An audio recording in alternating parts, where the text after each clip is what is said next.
Diamond Mela at Sri Kumaran தங்க மாளிகை. Sun pictures கலாநிதி மாறன் பெருமையுடன் வழங்கும் தனுஷ் நடித்து இயக்கும் ராயன் ஜூலை 26 முதல் உலகமெங்கும். காஞ்சிபுரம் பச்சைய பார்சல்ஸ், சென்னை, காஞ்சிபுரம், வெள்ளூர், திருவண்ணாமலை. அதுக்கு தலையாக உதாரணம் மேல்மருத்துவம் நம்ம சொல்லலாம். அவங்க முழுக்க முழுக்க பெண்களோட கட்டுப்பாட்டில் தான் அது எல்லாமே பண்ணுறாங்க. அந்த வகையில் இந்த மாதம் பெண்களுக்கே உரிய மாதம். பொதுவாக ஏற்கனவே திருமணம் ஆனவங்களும் சரி, புதுசாக திருமணம் பண்ணுறவங்களும் அவங்க ஆடி மாதம் கருவுட்டுறாங்கன்னா குழந்தை சித்திரை மாதம் பிறக்கும்போது நம்ம இறைவனை பொறுத்தவரை இந்த 4 மாதங்கள் தான் ரொம்ப சிறப்பான மாதங்களே. ஆடி மாதம் அம்மனுக்கு உகந்தது. அதே போல் பங்குனி பார்த்திங்கன்னா நம்ம சாமிக்கு திருக்கல்யாணம் பண்ணுவாங்க. புரட்டாசி பார்த்திங்கன்னா பெருமாளுக்கு உகந்தது. இந்த சுடலை மாடல், மதுரை வீர, ஐயனாப்பன், கிராமத்து கோயில் எல்லாம் பார்த்திங்கன்னா பொதுவாக ஆண்டு முழுவதும் வழிபாடு நடக்காது. இந்த ஆடி மாதம் தான் பார்த்திங்கன்னா அவங்க போய்ட்டு அங்கே வழிபாடுகளே பண்ணுவாங்க. அம்மன் அதாவது உணவு சாப்பிட்றது தனிப்பட்ட விருப்பம். அது இறைவன் பேருக்கு சொல்லி பண்ணக்கூடாது. ஏன்னா சாமி இப்போது ஆடி மாதம் பிறந்திருக்கு. ஆடி மாதம் அப்படின்னாலே அது ஒரு கோலாகலம், ஒரு திருவிழா, ஒரு ஆன்மீக மாதமாகத்தான் நம்ம ஆடி மாதத்தை தமிழர் மரபில் நம்ம வச்சுருக்கோம். இந்த ஆடி மாதத்துடைய சிறப்புகள் முதல்ல பொதுவாக என்ன? திருச்சிற்றம்பலம், தில்லையம்பலம், ஏகம்பத்திரை எந்தாய் போற்றி, பாகம் பெண்ணுரு ஆனாய் போற்றி, ஆலம் தானுகந்து அமுது செய்தானை ஆதியை அமரர் தொழுதேத்தும் சீலம்தான் பெரிதோடையானை சிந்தே பாரவர் சிந்தையுளானை ஏலவார் குழலாளுமை நங்கை என்றும் ஏத்தே வழிபட பெற்ற கால காலனை கம்பனெம்மானை காண கண் அடியேன் பெற்றவாறே காண கண் அடியேன் பெற்றவாறே. இந்த திருப்பதிகம் நம்பியார் சுந்தரர் வந்தாருடைய நம்ம திருக்கொச்சி ஏகம்னு சொல்லக்கூடிய காஞ்சிபுரம் பதிகம். எதுக்காக இந்த பாடணுன்னா, இந்த ஆடி மாதத்தில் மிக சிறப்பே பெண்களை முழுமையாக மையப்படுத்தி தான் இருக்குது. அது இன்னொரு பெண்கள் மாதம்னு சொல்லலாம். நம்ம சில நிகழ்ச்சியில் ஆண்கள் வாரம் பெண்கள் வாரம் சொல்ல மாதிரி இது ஆடி மாதம் பெண்களுக்கு உரிய மாதம். ஏன்னு சொன்னால் நம்ம உமையருக்குழன்னு சொல்லுவோம் தமிழில். நம்ம பார்வதி தேவி பார்த்திங்கன்னா அந்த வழிபாட்டு நிறைய அவங்களும் உருவாக்கி காட்டியிருக்காங்க. பெண்களும் வழிபாடு பண்ணலாம், பெண்களும் இளநீர் அடைய முடியும், பெண்களும் இளநீருக்கு பெற தகுதியானன்னு சொல்லி இங்கே காஞ்சிபுரத்தில் பார்த்திங்கன்னா கம்பா நதினு ஒரு நதி ஓடிட்டு இருந்தது. இப்போவும் இருக்குது. நதி ஓட்டம் தான் இல்லை. அங்கே பார்த்திங்கன்னா மணலில் சிவலிங்கம் வச்சு அவங்க வழிபாடு பண்ணியிருக்காங்க. இது மிகப்பெரிய சான்று. அது மட்டும் இல்லை, அவங்க பரதரார் மகள் பார்வதியாக பிறந்து சிவனை வழிபாடு பண்ணியிருக்காங்க. தட்ச மகள் தாட்சியான பிறந்து வழிபாடு பண்ணியிருக்காங்க. நம்ம மதுரையில் பார்த்திங்கன்னா தடாதக பிராட்டியான்னு சொல்லி சிவபெருமான் அடையணும்னு சொல்லிட்டு வழிபாடு பண்ணியிருக்காங்க. இப்படி பல நிலையில் நம்ம பார்வதி தேவி வழிபாட்டுக்கு முன்னோதனமாக இருந்திருக்காங்க.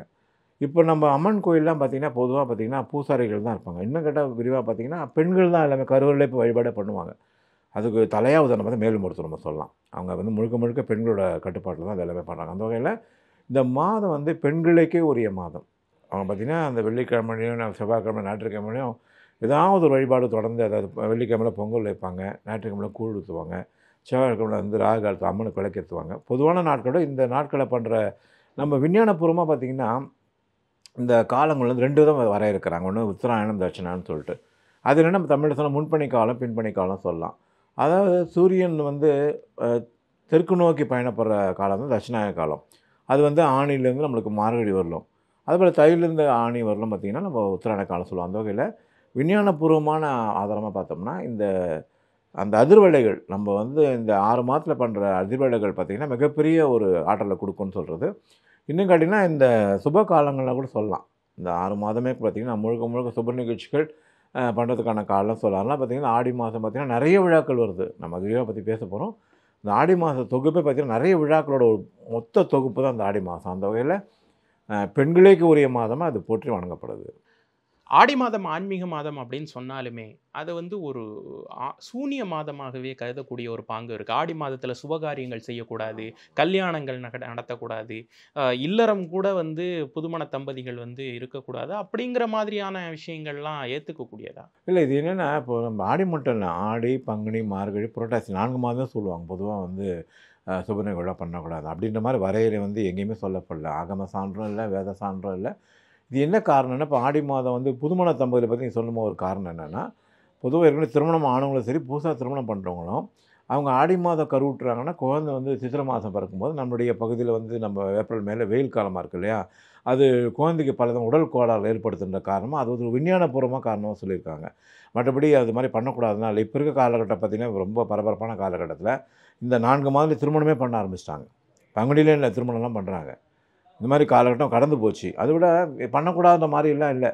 அது என்னென்னா பொதுவாக வந்து மார்கழியில் பீட மாதம்னு கூட சொல்லுவாங்க. அது என்னென்னா பீடுடைய மாதம். அதாவது இறைவன் வந்து நம்ம இதே பீடத்தில் அமர்த்தி அவர் வழிபாடு பண்ணணும்னு சொல்லப்பட்டதை அது சொல் மருவி இந்த மாதிரி ஆகாத மாதங்கள்லாம் கற்பிக்கப்பட்டிருக்கு. இறைவனை பொறுத்தவரை இந்த 4 மாதங்கள் தான் ரொம்ப சிறப்பான மாதங்களே. ஆடி மாதம் அம்மனுக்கு உகந்தது. அதே போல் வந்து பங்குனி பார்த்திங்கன்னா நம்ம சாமிக்கு திருக்கல்யாணம் பண்ணுவாங்க. புரட்டாசி பார்த்திங்கன்னா பெருமாளுக்கு உகந்தது. அதே போல் பார்த்திங்கன்னா மார்கழி மாதம் மார்கழியாக இருக்குதுன்னு நம்ம கீதையில் கிருஷ்ணர் சொல்லியிருக்கார். அதே போல் பார்த்திங்கன்னா நம்ம சைவ எனக்கு ஒற்றுமையாக நம்ம திருவாதிரை திருநாள் வந்து வரும். நம்ம ஆணை திருமஞ்சம் சொல்லக்கூடிய 6 அபிஷேகத்தில் மார்கழி திருவாதிரை வரும். அதே போல் பார்த்திங்கன்னா வைகுண்ட ஏகாதசி அந்த வகையில் இதெல்லாம் வந்து இறைவனுக்கு உகந்த மாதமாக இருக்கிறதுனால அந்த வழிபாட்டுக்கு நிறைய ஒரு நேரம் ஒதுக்கணும். அதாவது இப்போ என்னென்னா மற்ற காலகட்டத்தில் பார்த்திங்கன்னா இப்போ ஆடி மாதம் ஒரு விழா வச்சுட்டு வச்சுங்களேன், அவங்க வீட்டில் இவங்க அழைக்கும் போது அவங்க வீட்டில் யாராவது நிகழ்ச்சியில் இருப்பாங்க, இவங்க அழைக்கும் போது இவங்க தான் நிகழ்ச்சியில் இருப்பாங்க. அது இறைவனுக்குரிய மாதமாக ஒதுக்கணுன்றதுக்காக தான், அந்த வழிபாட்டை உரிய மாதம் ஒதுக்கணுன்றதுக்காக தான் அந்த நிகழ்ச்சிகள் பண்ணலையே தவிர தாராளமாக பண்ணலாம். எந்த ஒரு தடையுமே கிடையாது. கண்டிப்பாக இரவல் பெற்று எல்லாமே நல்லா இருப்பாங்க. எல்லா புதுமனை பூழா திருமணம் எல்லா நிகழ்ச்சியுமே பண்ணலாம். பண்ணக்கூடாத மாதிரி எங்கேயுமே வரையில் சொல்லப்படல. அம்மனுக்கு உகந்த நாட்கள்னு நிறைய நாட்கள் இருக்குது, தினங்கள் இருக்குது. ஆனாலுமே அம்மன்னு சொன்னாலே நமக்கு ஆடி மாதம் தான் ஞாபகம் வரும். கோயில்களில் கூழ் ஊற்றுவாங்க, ஒரு ஃபங்க்ஷன் ஃபெஸ்டிவல் மோட்லேயே வந்து இருப்பாங்க. அது எதனால்? ஆடி மாதத்திற்கும் அம்மனுக்கும் உண்டான தொடர்பு என்ன? அதாவது என்ன சொன்ன இல்லையா, நம்ம பார்வதியை வந்து முன்னோதரமாக வந்து காட்டியிருக்காங்க பெண்கள் வழிபாடு பண்ணலான்னு போது. அதுக்குரிய காரணங்கள் பார்த்திங்கன்னா மற்ற மாதங்களோட ஆடி மாதம் வந்து அந்த அதிர்வலைகள் ரொம்ப அதிகமாக இருக்குது. அந்த வெள்ளிக்கிழமையில் செவ்வாய்க்கிழமை ஞாயிற்றுக்கிழமையில் அதுவும் எளிமையான வழிபாடாக பண்ணுறாங்க இல்லையா. இப்போ பொங்கல் வைக்கிறது, கூழ் ஊற்றுறதுலாம் பார்த்தா கூழ்ன்றது ஒரு கம்பு சோளம் கேழ்வரகு பண்ணி எளிமையான உணவுகள் எல்லாமே அது விஞ்ஞான பூர்வமாக பார்த்தா உடம்புக்கு எழுதி ஜீரணமாகக்கூடியது. அதில் அந்த மாதிரி வழிபாடுகள்லாம் பார்த்திங்கன்னா இது இதோட முக்கியமான இந்த ஆடி மாதம் வந்து கிராமப்பகுதியில் தான் ரொம்ப சிறப்பாக கொண்டாடப்படுது. ஏன்னு பார்த்திங்கன்னா இப்போ அங்கே இருக்கவங்கலாம் பார்த்திங்கன்னா இந்த கோயில்கள்லாம் பார்த்து தொடர்ந்து பராமரிக்கிறதே யாருமே கிடையாது. அவங்க என்ன பண்ணுவாங்கன்னா எல்லாமே தொழில் சார்ந்து எல்லாம் நகரத்துக்கு குடிபெயர்ந்துருக்காங்க. இவங்க ஆண்டுக்கு ஒரு முறை ஒரு வாரமோ 10 நாளில் பார்த்திங்கன்னா முழுக்க விடுமுறை விட்டுட்டு அவங்க போய் அங்கே தங்கியிருந்து அங்கேயே எல்லா வழிபாடுகளாக செய்துட்டு வருவாங்க. இந்த சுடலமாடல், மதுரை வீரன், ஐயனாப்பன் கிராமத்து கோயில் எல்லாம் பார்த்திங்கன்னா பொதுவாக வந்து ஆண்டு போது வழிபாடு நடக்காது. இந்த ஆடி மாதம் தான் பார்த்திங்கன்னா அவங்க போய்ட்டு அங்கே வழிபாடுகளே பண்ணுவாங்க. அது அம்மன் கோயிலில் அது அழகு கூத்தல், தீ மிதிக்கிறது, அதே போல் வந்து எல்லா நிகழ்ச்சியும் பண்ணுவாங்க. தீத்தட்டி அந்த மாதிரி நிறைய நிகழ்ச்சியும் பண்ணுவாங்க. அதனால் பார்த்திங்கன்னா அவங்களுக்கு வந்து ஒரு முழுக்க தங்களை ஈடுபடுத்தி பண்ணணும். அது முழுக்க ஆன்மீக மாதமாக வந்ததுக்கு காரணம் இந்த மாதிரி கிராமத்து கோயில் தான். என்ன பார்த்தீங்கன்னா நீங்கள் நகரத்தோட கிராமத்து கோயிலெலாம் பார்த்திங்கன்னா வழிபாடு ரொம்ப சிறப்பாக பண்ணுவாங்க.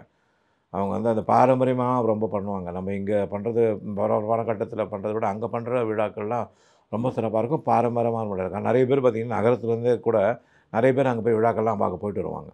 அதனால் அந்த மாதம் வந்து முழுக்க பெண்களுக்கும் வழிபாட்டுக்குரிய மாதம்னால ரொம்ப சிறப்பாக போற்றி வழங்கப்படுது. இப்போது நம்ம கலாட்டா டிவைன் சேனல் சார்பாக மேல்மலையனூருக்கு வந்து போயிருந்தோம். அங்காள பரமேஸ்வரி அம்மனுடைய அருமை பெருமைகளை எல்லாம் மக்களுக்கு எடுத்து சொல்லணும் அப்படின்னு சொல்லிட்டு போயிருந்தோம். அந்த நேரத்தில் அங்கே வெளியே அந்த கோயிலுக்குள்ளேயே வந்து அம்மனுக்கு வந்து கூழ் வந்து வெளியே காய்ச்சி உள்ளே எடுத்துகிட்டு வந்து பக்தர்களுக்கெல்லாம் டிஸ்ட்ரிபியூட் பண்ணிகிட்டு இருந்தாங்க. அப்போது ஏதோ ஊறுகாய் மாதிரி ஏதோ தந்தாங்க. சரி ஓகே அப்படின்னு சொல்லிட்டு கூழும் அதுவும் சேர்த்து வச்சு குடித்தா அது வந்து கருவாடு ஆக்சுவலாக. அப்போது அம்மன் கோயிலில் கருவாடு அப்படிங்கிறதும் அது கொஞ்சம் முரண்பாடாக இருக்கு இல்லையா? அப்போது அதனுடைய சாராம்சம் என்ன? எல்லாத்தையும் ஏற்றுக்குவாளா ஆத்தா அப்படிங்கிற ஒரு கேள்வி. இல்லை, அது என்னென்னா அது வந்து பலியிடுதல் பொதுவாக வந்து கூடாதுன்னு தான் நம்ம எல்லா நிலையுமே சொல்லுது. அதாவது நம்ம ஜீவகாரண ஒழுக்கம் தான் வந்து மோட்சோடி திருக்குன்னு வள்ளலார் சொல்லியிருக்காரு. அது வந்து இவங்களாம் ஒரு கற்பனையான உருவாக்கின விஷயங்கள் தான். பலி கொடுத்தா தான் வந்து இறைவன் நேற்று பண்ணுற சான்று எங்கேயுமே இல்லை. பலி கொடுத்தோம்னா நம்ம விரிவாக பார்த்தா ஆணவம், கண்மம், மாயை தான் பலி கொடுக்கணும். நம்ம வந்து 3 குணம் உடையங்க, சாத்விகம், தாமசம், சாத்விகம் சொல்லி அந்த சாத்விகமாக இருக்கணும். இந்த மாதிரி விஷயங்கள் பலிபீடத்திலே பார்த்திங்கன்னா அவங்க என்ன பண்ணுவாங்கன்னா அந்த சாதத்தை வைப்பாங்க. இல்லைன்னா பார்த்திங்கன்னா பூசணிக்காய் மாதிரி விஷயங்கள் பலி கொடுப்பாங்க.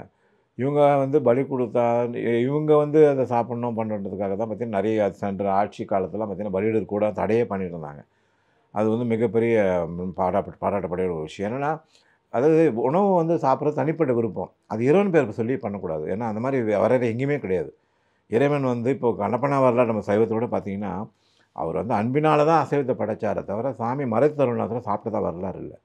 அது வந்து அவங்களுடைய அன்புக்காக பண்ணுறாங்க. மற்றபடி அசைவம் வந்து இருக்கும் எல்லா வழிபாட்டுக்கும் பயன்படுத்த உடன்பாடு இல்லாத ஒரு விஷயம். ஏன்னா இறைவன் வந்து எல்லா உயிரிலும் இருக்கிறார், எல்லா உயிரும் கடந்திருக்கான்னு சொல்லும்போது அந்த உயிரை ஒரு எடுத்து படையலாக பண்ணுறதை எந்த கடவுளும் விரும்பவே மாட்டாங்க.